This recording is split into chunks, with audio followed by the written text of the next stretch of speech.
नहीं बल्कि बना पूरे प्रदेश का सबसे विश्वसनीय और नंबर 1 न्यूज चैनल। आपके प्यार और भरोसे के लिए शुक्रिया।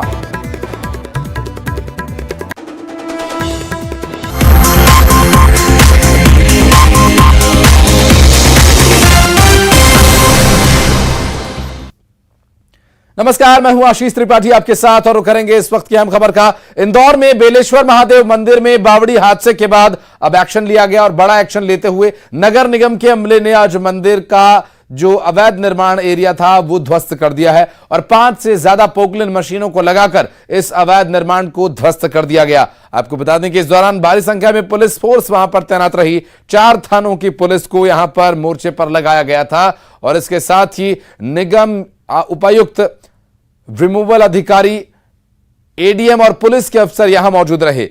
और यह एक्शन इसलिए भी हुआ क्योंकि रामनवमी के दिन हवन के दौरान बावड़ी की छत धंस जाने की वजह से 36 लोगों की जान चली गई थी और इसके बाद से ही मंदिर के अवैध निर्माण और बावड़ी का विरोध हो रहा था। आपको बता दें, ये पूरा जो घटनाक्रम पेश आया उसके बाद इस पूरे मामले पर बड़ा फैसला लिया गया और उस फैसले के तहत अब बावड़ी को ढक दिया गया है और बावड़ी का भराव कर उसे बंद कर जो मंदिर का अवैध रूप से बनाया हुआ क्षेत्र है, जो बनाई हुई दीवारें हैं, उन छत हैं, उन्हें तोड़ा जा रहा है। और आपको बता दें कि इस पूरे मामले में कार्रवाई करते हुए निगम की टीम मौके पर पहुंची हुई है। 5 पोकलिन की मशीन्स कार्रवाई में जुटी हुई हैं और पुलिस प्रशासन की मौजूदगी में सुरक्षा के व्यापक बंदोबस्त के बीच ये पूरा एक्शन लिया जा रहा है। अवैध निर्माण पर बुलडोजर चलाया गया है और हादसे के बाद इस पूरे मामले में अब बावड़ी को ढक देने के आदेश आए हैं, बंद कर देने के आदेश आए हैं। पूरी तरह से उसमें भराव करके उसे बंद किए जाने की बात कही जा रही है और इसी पर कार्रवाई करते हुए प्रशासन कहां तक पहुंचा है बात करेंगे। अरुण त्रिवेदी हमारे सहयोगी इंदौर से हैं इस वक्त हमारे साथ। अरुण, कार्रवाई कहां पहुंची है और भराव में लगभग कितना मलबा यहां पर लगेगा, चूंकि काफी गहरा 40 से 50 फीट की गहराई है इस बावड़ी की?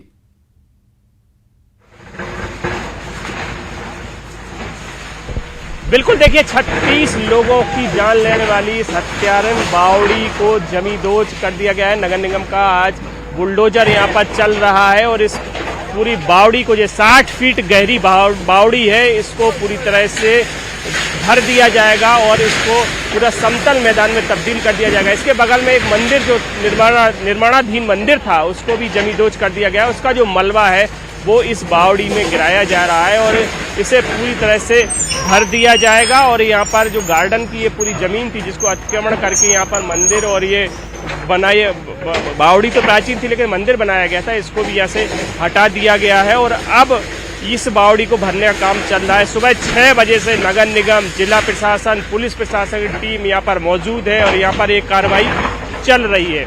100 से ज्यादा नगर निगम और पुलिस प्रशासन के लोग यहाँ पर पहुंचे हुए थे। 8 से ज्यादा पोकलेट मशीनें हैं वो यहाँ पर लगाई गई हैं।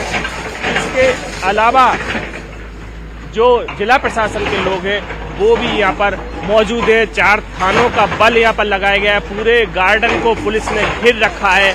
जो आसपास के निवासी हैं उनको भी बाहर नहीं निकलने दिया जा रहा है। तो तमाम कार्रवाई यहाँ पर चल रही है। आप देख सकते हैं कि लगातार एक कार्रवाई सुबह 6 बजे से जारी है। सबसे पहले यहाँ पर जो मंदिर में मूर्तियां रखी हुई थी, जो 400 किलो की मूर्तियां थी, उनको हटाया गया। सबसे पहले उनको सुरक्षित तरीके से निकाला गया। उसके बाद इन मूर्तियों को काटाफोड़ शिव मंदिर है वहां पर ले जाकर रखा गया। उसके बाद एक कार्रवाई शुरू हो पाई और सबसे ज्यादा वक्त जो लगा वो मूर्तियों को हटाने में लगा, क्योंकि ये बहुत ही संवेदनशील मामला था। लगातार हिंदू संगठन इस पर आपत्ति जता रहे थे कि मंदिर न तोड़ा जाए, लेकिन इस मंदिर को तोड़ दिया गया और भारी पुलिस बल यहाँ पर तैनात किया गया था जिससे कि किसी तरह की कोई अप्रिय स्थिति न बने।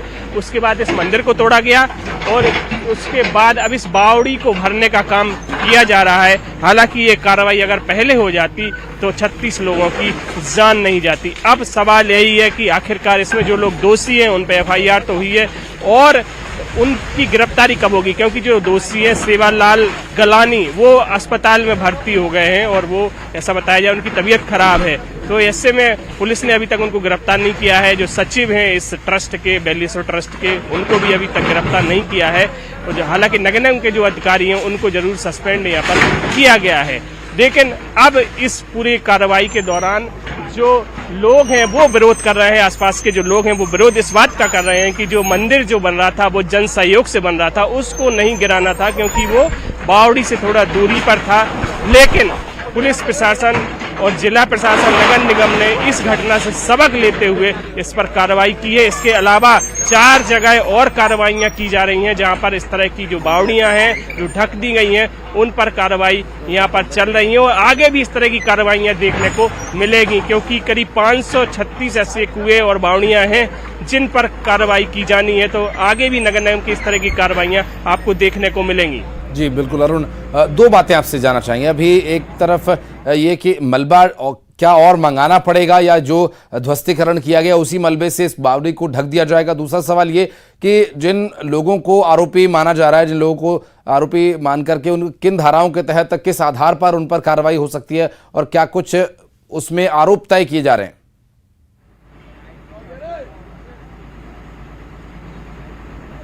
बिल्कुल, देखिए जो ये बावड़ी है मैंने बताया आपको 60 फीट गहरी ये बावड़ी है। तो ये जो मलबा है ये मंदिर काफी बड़ा था, जो निर्माणाधीन मंदिर बगल में शिव मंदिर बनाया जा रहा था उसका जो मलबा है वो इसमें भरा जाएगा। और ऐसा लग रहा है कि ये जो पूरा मलबा इसमें अगर भर दिया जाएगा तो बावड़ी है वो समतल हो जाएगी। जहां तक दोषियों पर कार्रवाई है तो मुख्यमंत्री शिवराज सिंह चौहान भी कह चुके हैं, जिला प्रशासन भी कह रहा है, नगर निगम भी कह रहा है कि जो भी दोषी उन पर कड़ी कार्रवाई की जाएगी। तो अभी तो मजिस्ट्रियल जांच चल रही है। मजिस्ट्रियल जांच में जो अभय बेडेकर है उनको जिम्मेदारी सौंपी गई है कि जो लोग आए उनके पास यदि कोई जानकारी है, किसी तरह की लापरवाही की कोई सूचना है तो वो उनके पास जाकर बताएं।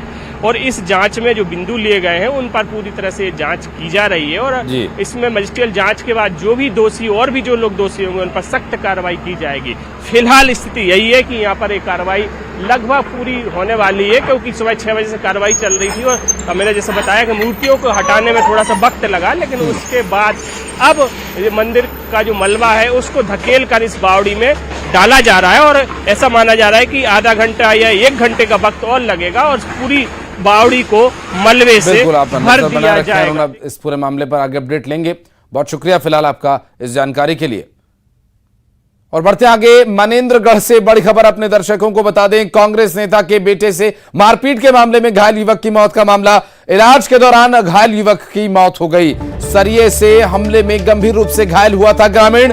जनकपुर पुलिस पर एफआईआर न लिखने का आरोप लग रहा है क्योंकि कांग्रेस नेता के बेटे से मारपीट का यह मामला है और कांग्रेस नेता का बेटा होने की वजह से पुलिस इस मामले में ढुलमुल रवैया अपना रही है, ठीक से कार्रवाई नहीं कर रही है, ऐसा आरोप लगाया जा रहा है। आपको बता दें घायल युवक की मौत हो गई है।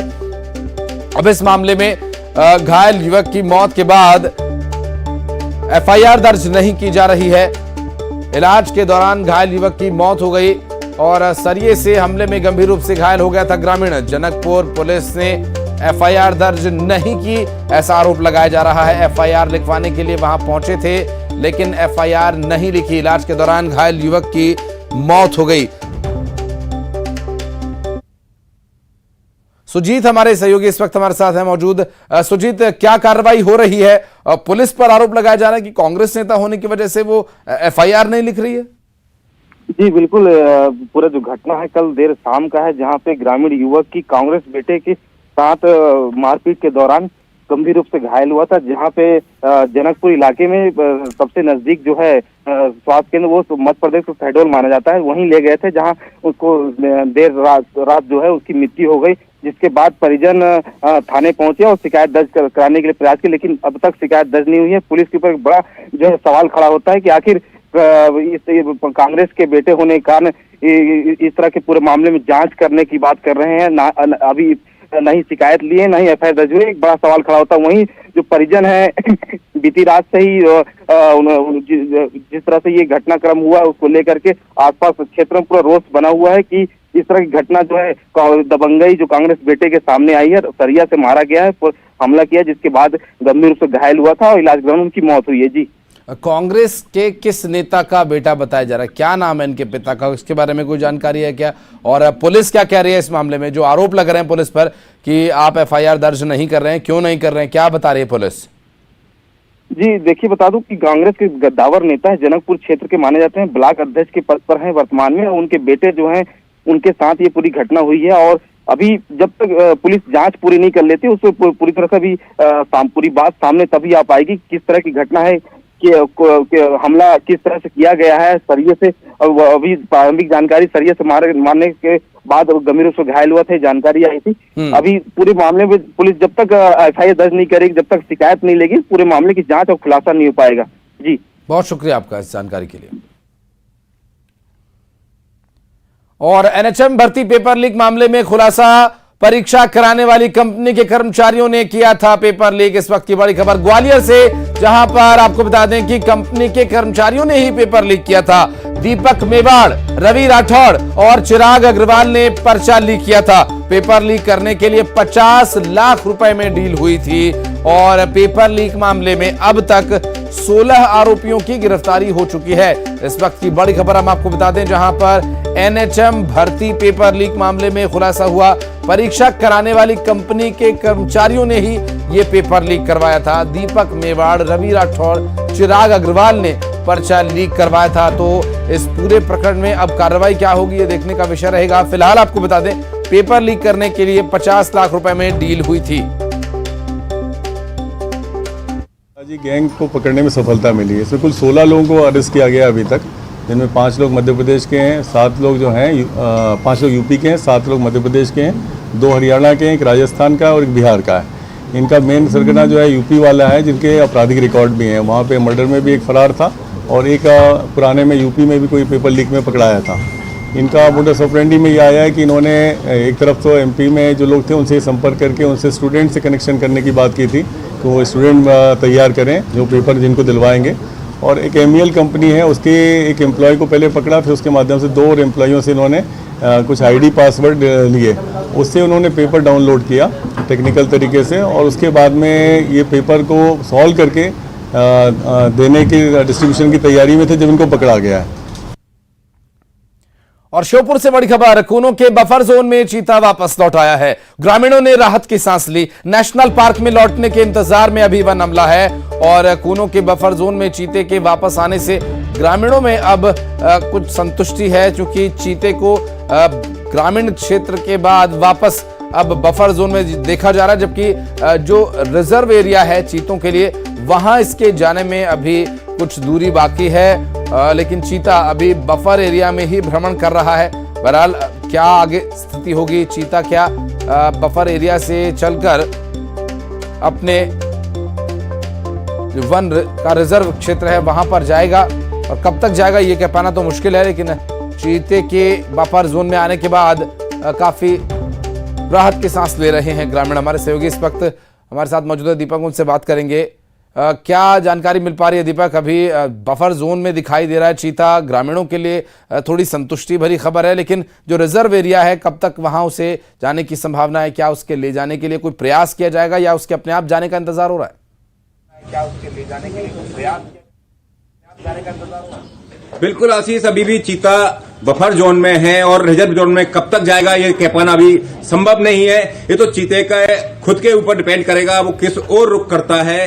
वन अमला भी लगातार मॉनिटरिंग कर रहा है, चीते के इर्द गिर्द रह करके उस पर निगरानी बनाए हुए है। चीता स्वस्थ है और अच्छी बात यह है कि चीते ने किसी पर अटैक नहीं किया है, तो कोई अनहोनी या जनहानि जैसी घटना देखने को नहीं मिली है। दूसरा, ग्रामीणों ने राहत की सांस ली है, क्योंकि जो चीता है खेतों से, रिहायशी इलाकों से निकल करके जंगल की ओर चला गया है और ये जंगल कूनों से सटा हुआ एरिया है, कूनों के ही है, लेकिन बफर जोन एरिया है जिसमें चरवाहे और दूसरे लोग आते जाते हैं।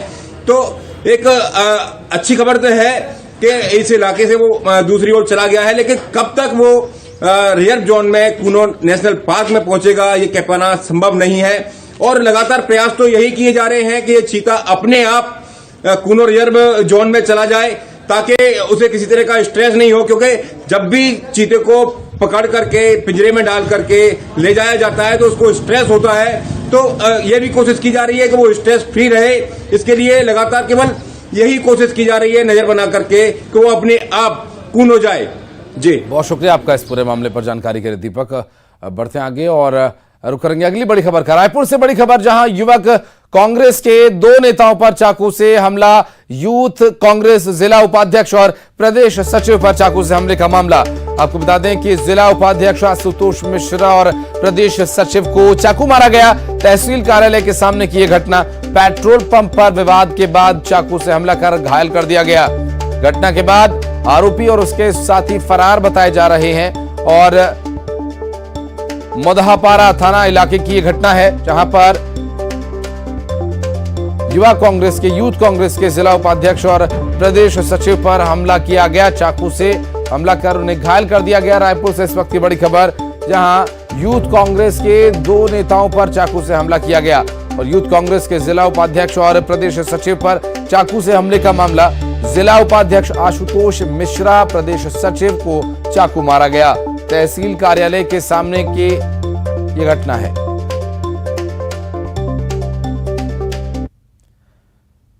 और प्रधानमंत्री नरेंद्र मोदी ने लोकप्रियता के ग्लोबल लीडर्स में जाकर रिकॉर्ड को तोड़ा। दरअसल लोकप्रिय ग्लोबल लीडर्स में हालिया लिस्ट जो जारी हुई, विश्व के सभी दिग्गज नेताओं को पीछे छोड़ दिया है और उन्हें दुनिया भर के 76% लोगों ने दुनिया का सबसे बेहतर और लोकप्रिय ग्लोबल लीडर माना है। लोकप्रियता के मामले में इस वक्त वे टॉप पर हैं। वहीं इस लिस्ट में अमेरिका के प्रेसिडेंट जो बाइडेन 41% वोटों के साथ 7वें स्थान पर हैं, जबकि ब्रिटेन के प्रधानमंत्री ऋषि सुनक को 34% वोट मिले और वे 13वें स्थान पर हैं। दरअसल business intelligence company morning consult ने अपने ताजा सर्वे ग्लोबल लीडर अप्रूवल रेटिंग के आंकड़ों को जारी किया और इसमें PM Modi, Joe Biden, Rishi Sunak, Lopez Obrador समेत दुनिया भर के 22 बड़े नेताओं के नाम शामिल हैं। संस्थान ने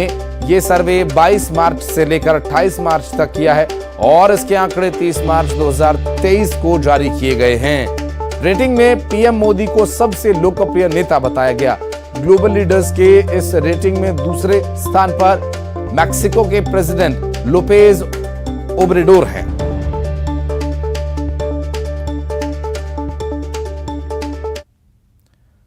और बढ़ते आगे नजर डालेंगे सिटी टॉप 20 पर। सीएम शिवराज का बैतूल दौरा, आज कई योजनाओं की देंगे सौगात, जनसभा को भी करेंगे संबोधित। उज्जैन में कल से पंडित प्रदीप मिश्रा की कथा का आयोजन, आज से 10 अप्रैल तक महाकाल मंदिर के गर्भगृह में श्रद्धालुओं की एंट्री होगी बैन। भारी भीड़ के चलते लिया गया फैसला। ग्वालियर में एनएचएम भर्ती पेपर लीक मामले में खुलासा, परीक्षा कराने वाली कंपनी के कर्मचारियों ने